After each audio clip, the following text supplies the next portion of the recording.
Hi friends, welcome to Bhavani Aari Creatives. இன்னைக்கு நம்ம பார்க்க போகிறது லோடு ஸ்டிட்ச் வந்து பிகினர்ஸ்க்கு தான் நான் வந்து போட்டுட்ருக்கேன். ஸோ இது வந்து பார்த்தீங்க அப்படின்னா கொஞ்சம் பெருசாகவே, அதாவது ஜூம் பண்ணி நான் காட்டுறேன். ஆனால் நான் போட்டிருக்கிறது குட்டி லீஃப் தான். உங்களுக்கு ஜூம் பண்ணதுனால உங்களுக்கு பெருசாக தெரியுது, சரிங்களா? ஸோ ஜூம் பண்ணி உங்களுக்கு வந்து லீஃபு அண்டு ரவுண்ட் ஷேப்பு, அதுக்கப்புறம் வந்து நம்ம ஒரு 2 லைன்ஸில் சென்டராக வந்து எப்படி பண்ணுறது அப்படிங்கிற மாதிரி நான் வந்து லோடு ஸ்டிச் வந்து போட்டு காட்ட போகிறேன். ஸோ பிகினர்ஸ்க்கு தான் உங்களுக்கு ஜூம் பண்ணி காட்டுறேன். ஸோ லீஃப் வந்து பெரிய லீஃப் கிடையாது, இது குட்டி லீஃப், சரிங்களா?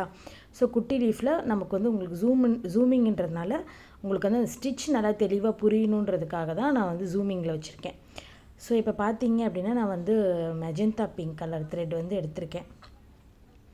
So magenta pink colour thread எடுத்திருக்கேன் அண்டு ட்ரா பண்ணியிருக்கேன் லீஃபு அண்டு ரவுண்டு ஒரு லைன் மாதிரி, சரிங்களா?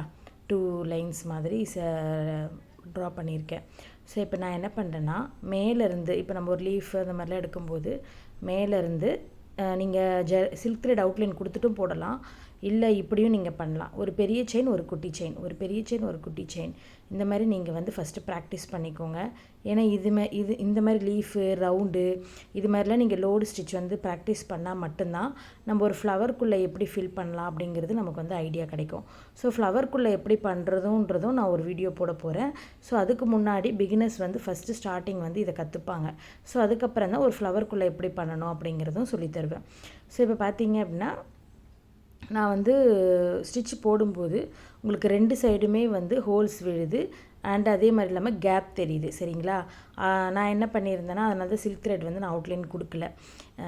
ஸோ லோடிங் முடிச்சுட்டு அதை சுற்றி நம்ம சில்க் த்ரெட் அவுட்லைன் கொடுத்துக்கலாம் அப்படின்னு சொல்லிட்டு நான் விட்டுட்டேன்.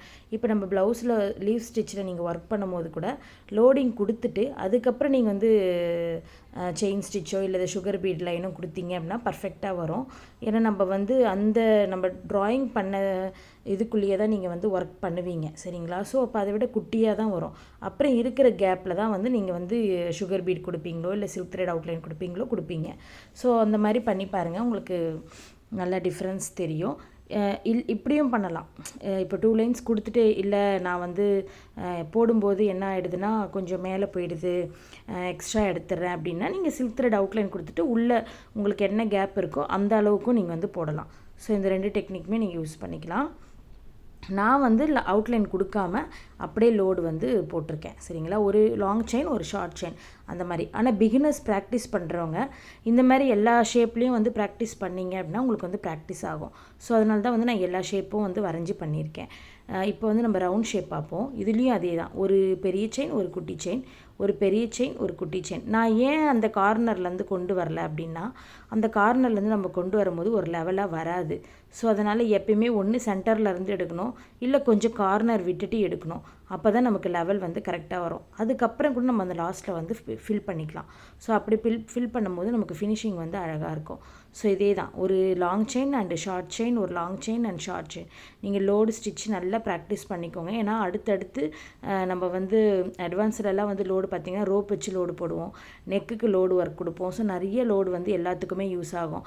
இன்னொன்று என்ன அப்படின்னா, லோடு ஸ்டிச் வந்து ரொம்ப பெருசாக போடக்கூடாது, சின்னதாக தான் போடணும். ரொம்ப பெருசாக போட்டோம் அப்படின்னா நம்ம ஃப்ரேமை விட்டு கழட்டும் போது த்ரெட்டு எல்லாமே வந்து பார்த்திங்கன்னா மேலே வந்து தூக்கிட்டு நிற்கும். ஸோ அந்த மாதிரி இருக்கவே கூடாது. நம்ம லோடு வந்து சின்னதாக தான் போடணும். அது மட்டும் இல்லாமல் ஒரு ஃப்ளவர்க்குள்ளே போடுறோம் அப்படின்னா பெரிய பெரிய லோடாக போடுவாங்க. நானே நிறைய பேர் என் ஸ்டூடெண்ட்ஸை பார்த்துருக்கேன், பெரிய பெரிய லோடு அடித்து விடுவாங்க. ஃபஸ்ட்டு ஃப்ரேமில் இருக்கிற வரைக்கும் டைட்டாக தான் இருக்கும், ஆனால் நம்ம ஃப்ரேமை விட்டு கழட்டும் போது அந்த த்ரெட் எல்லாமே தூக்கிட்டு நிற்கும். ஸோ நீங்கள் லோடு சின்னதாக தான் கொடுக்கணும். இதே நீங்கள் லாங் அண்ட் ஷார்ட் போடலாம் எவ்வளோ பெருசு வேணாலும். அது வந்து நம்ம உள்ளுக்குள்ளே செயின் கொடுக்கறதுனால ஆல்ரெடி நீங்கள் லாங் அண்ட் ஷார்ட் என்னோடய வீடியோ இருக்குது, லிங்க்கு நீங்கள் வேணால் என்னோடய ப்ளேலிஸ்ட்டில் போய் பார்த்துக்கோங்க. லாங் அண்ட் ஷார்ட் நான் எப்படி கொடுத்துருக்கேன் அப்படின்னு தெரியும். ஸோ அதுக்குள்ளுக்குள்ளே போகிறதுனால நமக்கு வந்து அந்த அளவுக்கு தூக்காது. ஸோ இதே நம்ம இது வந்து பெருசாக போட்டோம் அப்படின்னா தூக்கிட்டு நிற்கும். ஸோ இப்போ பாருங்கள், நான் அப்படியே செயின் மாதிரி போட்டுட்டு இந்த சைடு அப்படியே வந்துட்டேன். ஸோ இதுதான் வந்து ரவுண்டு. இதுவும் நான் ஜூமிங்கில் தான் காட்டுறேன். ஸோ உங்களுக்கு பார்க்க பெருசாக தெரியும், ஆனால் நான் வந்து குட்டியாக போட்டிருக்கேன். குட்டி ரவுண்டில் தான் நான் இதை வந்து ஃபில் பண்ணியிருக்கேன். ஸோ இதை நான் ஃப்ரேம் விட்டு கட்டினாலும் இந்த த்ரெட் வந்து எம்போஸ்டாக தூக்கிட்டு நிற்காது. சரிங்களா? ஸோ நீங்கள் ப்ராக்டிஸ் பண்ணும்போது குட்டியாக போட்டு ப்ராக்டிஸ் பண்ணுங்கள். லோடு பொறுத்த வரைக்கும் குட்டியாக தான் போடணும். ரொம்ப பெருசாக போட்டிங்கன்னா நீங்கள் ஃப்ரேமை விட்டு கழட்டும் போது த்ரெட்டு வந்து நிஜமாலுமே தூக்கிட்டு மேலே நிற்கும். ஸோ ஃபினிஷிங் இருக்காது, அன்ஃபினிஷிங்காக இருக்கும். சரிங்களா? ஸோ இப்போ நான் ரவுண்டு போட்டு முடிச்சுட்டு அது சுற்றியும் ஒரு லைன் வந்து சில்க் த்ரெட்டில் அவுட்லைன் கொடுத்துட்றேன். ஸோ இப்போ நான் அடுத்து வந்து அந்த லைன்ஸ் 2 லைன்ஸ்க்கு சென்டராக வந்து எப்படி லோன் போடலாம் அப்படிங்கிறத வந்து நான் காட்ட போகிறேன். ஸோ அதையும் நம்ம பார்க்கலாம் வாங்க. ஃபஸ்ட் லீவ் போட்டேன், அதுக்கப்புறம் ரவுண்டு போட்டேன். ஸோ இது எல்லாமே பிகினர்ஸ்க்கு தான். ஸோ பிகினர்ஸ் நீங்கள் இதை நல்லா ப்ராக்டிஸ் பண்ணிங்க அப்படின்னா உங்களுக்கு வந்து நல்லா லோடு வந்து ஈஸியாக வந்துடும். ஃபஸ்ட்டு போடும்போது பெருசாக போட்டு பழகிக்கோங்க, அப்புறம் குட்டி குட்டியாக போட ஆரம்பிங்க. சரிங்களா? ஸோ இப்போ நம்ம வந்து 2 லைன்ஸ்க்கு சென்டராக வந்து நம்ம போடுறோம். இதேமாரி தான் ஒரு பெருசு ஒரு குட்டி, அதேமாதிரி ரிட்டன் அப்படியே பேக் கொண்டு வரலாம். ஒரு பெருசு ஒரு குட்டி, ரிட்டன் அப்படியே பேக் வரலாம். அதுக்கு பக்கத்தில் ஒரு செயின் அதெல்லாம் தேவையே இல்லை. நீங்கள் அப்படியே வர போகிறீங்க. ஒரு பெருசு போட்டு ஒரு குட்டி போட போகிறீங்க, திருப்பி அகைன் ஒரு பெருசு ஒரு குட்டி. ஸோ இதே தான் நீங்கள் வந்து பண்ண போகிறீங்க. இது வந்து நான் ரேண்டமாக தான் உங்களுக்கு வந்து சொல்லித்தரேன். எதுக்குன்னா நீங்கள் வந்து பிகினர்ஸ்க்கு ப்ராக்டிஸ் பண்ணுறதுக்கு. நீங்கள் ப்ளவுஸ் பக்காவாக போடுறீங்க அப்படின்னா நீங்கள் அந்த கோடுக்குள்ளேயே தான் நீங்கள் எல்லாமே முடிக்கணும். அப்போ தான் உங்களுக்கு வந்து ஃபினிஷிங் வந்து நல்லாயிருக்கும்.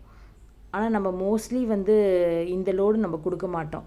இது வந்து ப்ராக்டிஸ்க்கு தான். நிறைய பார்த்திங்கன்னா ப்ளவுஸில் வந்து பார்த்திங்கன்னா த்ரெட் வச்சு, அதாவது ரோப் வச்சு லோடிங் தான் வந்து நிறைய வரும். ஸோ இந்த மாதிரி லோடிங் வந்து அந்தளவுக்கு நம்ம வந்து பண்ண மாட்டோம்.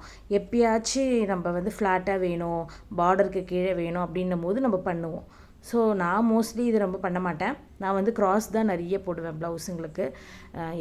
ஏதாச்சும் வேணும் அப்படின்னா கட் பீட், சுகர் பீட்ஸில் இந்தமாதிரி ஸ்ட்ரைட்டாக போட்டுப்பேன். மற்றபடி ஸ்டூடெண்ட்டுங்களுக்கு சொல்லி கொடுக்குறது ஸ்டார்டிங் வந்து இந்த மாதிரி தான். ஏன்னா அவங்களுக்கு புரியணும். ஃபஸ்ட்டு வந்து அவங்களுக்கு எப்படி லோடு நம்ம எடுத்தோன்னா கிராஸ் சொல்லி கொடுத்தோன்னா அவங்களுக்கு வந்து புரியாது, கிராஸ் வந்து கரெக்டாக வராது. ஸோ அதனால் இது மாதிரி ப்ராக்டிஸ் பண்ணணும். ஸோ ஒரு பெருசு ஒரு குட்டி அப்படியே நீங்கள் ஆரியை பொறுத்த வரைக்கும் செயின் ஸ்டிச் எந்த அளவுக்கு நீங்கள் ப்ராக்டிஸ் பண்ணுறீங்களோ அந்தளவுக்கு உங்களுக்கு எல்லாமே ஈஸியாக வரும். ஸோ செயினில் தான் இருக்குது எல்லா ஸ்டிச்சஸுமே. டோட்டலாக ஆரி வந்து பார்த்திங்கன்னா 600 ஸ்டிச்சஸ் இருக்குது. சரிங்களா?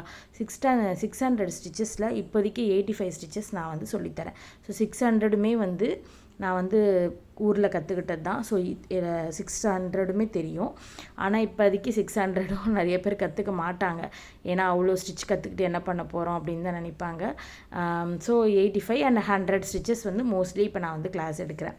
ஸோ இப்போ வந்து பார்த்தீங்கன்னா அதே தான், ஒரு பெருசு ஒரு குட்டி, ஒரு பெருசு ஒரு குட்டி. இது நீங்கள் அப்படியே பிக்கப் பண்ணிக்கோங்க.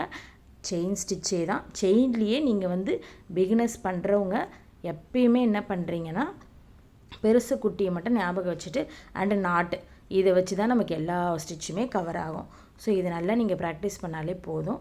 ஸோ லோடு ஸ்டிச் வந்து ஒரு பெருசு ஒரு குட்டி அப்படி எடுத்துக்கோங்க. ஸோ இதே தான். ஓகேவா? ஓகே ஃப்ரெண்ட்ஸ், இந்த 3 இப்போ நம்ம டிஃப்ரெண்ட் ஷேப்ஸில் வந்து லோடு ஸ்டிச் வந்து பார்த்தோம். இது வந்து உங்களுக்கு பிடிச்சிருந்தால் லைக் பண்ணுங்கள், ஷேர் பண்ணுங்கள், சப்ஸ்கிரைப் பண்ணுங்கள். நான் ஏதாச்சும் தப்பு பண்ணியிருந்தாலும் எனக்கு சொல்லுங்கள், நான் கரெக்ஷன் பண்ணிக்கிறேன். ஸோ ஓகே ஃப்ரெண்ட்ஸ், அடுத்த ஒரு சூப்பரான வீடியோவில் சந்திக்கலாம். இப்போ நான் வந்து இந்த லோடு வந்து ஃபுல்லாக முடிச்சுட்டு லாக் பண்ணிடுறேன். ஸோ நீங்களும் வந்து இதை ப்ராக்டிஸ் பண்ணுங்கள். ப்ராக்டிஸ் பண்ணிவிட்டு எனக்கு நீங்கள் வந்து வாட்ஸ்அப்பில் வந்து அனுப்பிவிடுங்க. நான் பார்த்துட்டு உங்களுக்கு கரெக்டாக என்னன்றதை நான் சொல்கிறேன். ஏன்னா நீங்கள் தப்பாக போட்டிருந்தீங்க அப்படின்னா நான் வந்து அதை உங்களுக்கு சொல்லுவேன், கரெக்ஷன் சொல்லுவேன்.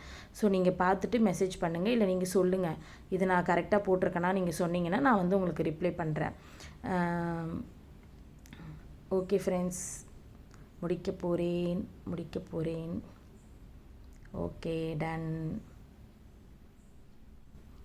இந்த பெரிசு குட்டியை மட்டும் நீங்கள் மறக்காதீங்க, ஞாபகம் வச்சுட்டே இருங்க. ஓகே, முடிக்கிட்டேன். நாட் போட போகிறேன். ஓகே, நாட் போட்டாச்சு. பாய் பாய். அடுத்த ஒரு வீடியோவில் சந்திக்கலாம்.